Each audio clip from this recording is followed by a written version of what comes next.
NKRI, singkatan dari Negara Kesatuan Republik Indonesia.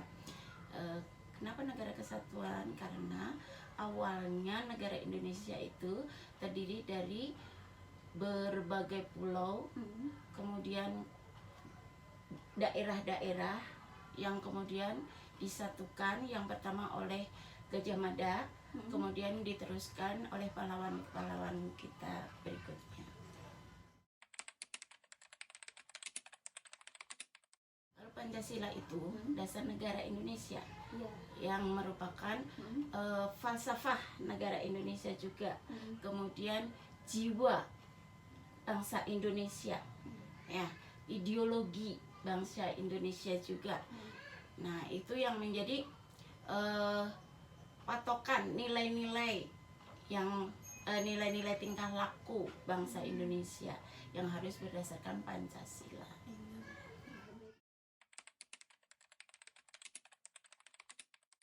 Oke, sila pertama, ketuhanan yang Maha Esa. Di sini kalau dalam konteksnya peran ibu sebagai guru, kita mengajarkan kepada putra-putri kita, anak-anak didik kita untuk senantiasa bersyukur, berdoa, beribadah hanya kepada Allah atau Tuhan yang Maha Esa. Melewati doa keseharian, kemudian kita mengajarkan untuk sholat duha bersama, sholat wajib bersama di setiap waktu zuhur, kemudian kita ada hafalan-hafalan Quran, kemudian kita ada setiap istirahat kita ada jeda waktu untuk makan bersama, dan di situ kita mengajarkan untuk berdoa sebelum makan, kemudian hafalan Quran, kemudian pembacaan Asmaul Husna dan surat-surat pendek itu. Berarti semua ajaran yang Nabi ajarin kepada kita coba kita buat dididikan kembali kepada anak-anak ya? Iya.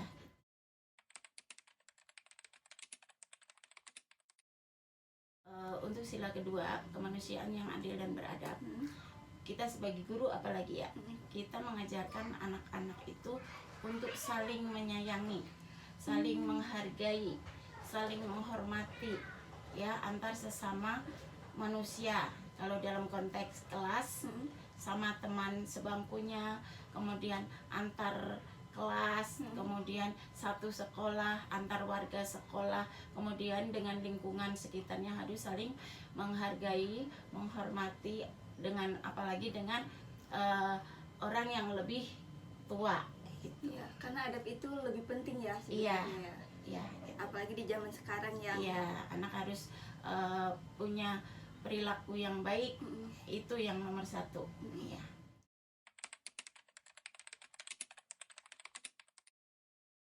Untuk sila ketiga, Persatuan Indonesia. Nah, kita konteksnya sebagai guru juga, kita mengajarkan kepada anak-anak untuk hidup rukun, bersatu, untuk saling misalnya bersatu dalam memecahkan masalah gitu. Jadi dengan cara bersatu itu, masalah yang tadinya besar, berat sekalipun akan terasa ringan kalau kita berpikir bersama, bersatu itu. Jadi diajarkan gimana caranya ketika kita mendapatkan masalah, kita bareng-bareng nih untuk memecahkan masalah tersebut biar lebih mudah. Iya, gitu.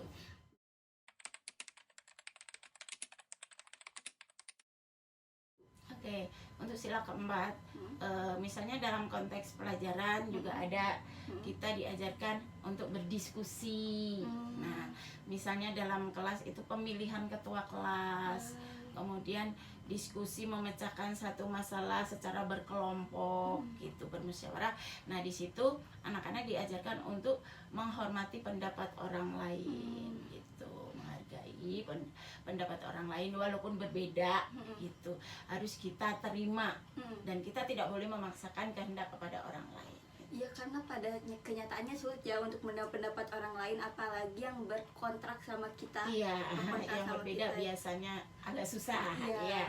Nah, di situ kita ajarkan anak-anak untuk saling menghargai walaupun berbeda gitu, harus kita tampung dulu, nanti setelah terkumpul kita cari solusinya gitu, dengan cara Tapi musyawarah. ada kesulitan gak sih ketika kayak ada perbedaan pendapat antara anak-anak, apalagi kan mereka pemikirannya masih egois ya, masih pengen menang sendiri. Iya, awalnya sebelum anak mengetahui ya, mengetahui apa arti itu menghargai, menghormati gitu.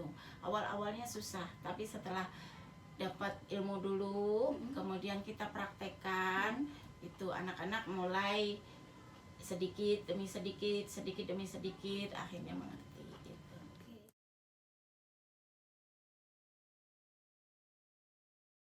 Khususnya sebagai guru itu sendiri, kepada anak-anak itu harus adil.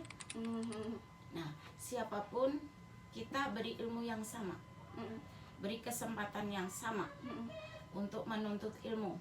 Siapapun dia, tidak boleh pilih-pilih. Itu yang terlihat gitu. Apalagi kita sebagai guru ya, tidak boleh pilih-pilih, ini anak kurang, ini anak pinter, nggak gitu. Jadi yang misalnya Ibu kasih secara keseluruhan dulu, kemudian setelah kelihatan ini kita tambah. Yang kurang kita tambah, yang lebih kita tambah untuk pengayaan. Jadi supaya di sini lebih, di sini juga bisa mengejar gitu.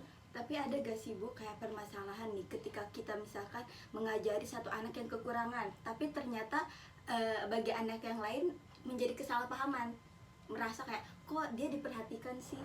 Nah, pernah gak merasakan seperti itu? Alhamdulillah, kita kasih pengertian dulu. Jadi yang pintar juga tidak merasa dia sombong, kemudian yang kurang tidak merasa minder. Jadi kita kasih pengertian dulu sebelumnya. Jadi kita kasih sama-sama kita kasih gitu. Jadi tidak merasa kurang diperhatikan gitu. Jadi yang sini malah harus bisa membantu temannya yang kurang juga gitu. Jadi tidak ada rasa sombong, kemudian mengucilkan yang kurang gitu. Jadi kita bantu. Anak-anak diajarkan untuk tutor sebaya gitu. Jadi siapa yang sudah bisa mengajari yang belum bisa.